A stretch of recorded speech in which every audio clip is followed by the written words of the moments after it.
তাকে কিভাবে ডাকবো, তার কাছে কিভাবে দোয়া করব, কেমনে চাইবো, প্রত্যেকটি বিষয় তিনি কোরআনে কারীমের মাধ্যমে এবং নবী করিম সাল্লাল্লাহু আলাইহি ওয়াসাল্লামের মাধ্যমে আমাদেরকে পরিজ্ঞাত করেছেন, আমাদেরকে জানিয়ে দিয়েছেন। আলহামদুলিল্লাহ, একটি জিনিসও বাদ নাই যে আমাদেরকে তিনি বলে দেননি, সব বলে দিয়েছেন।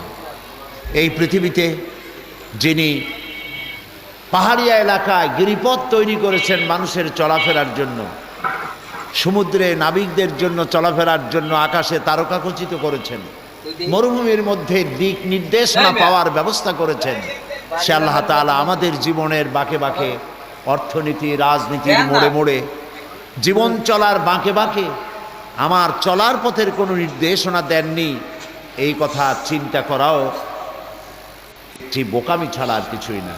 তিনি সৃষ্টি করেছেন, পথ বলে দিয়েছেন, সেই পথের দিশা দিয়েছেন।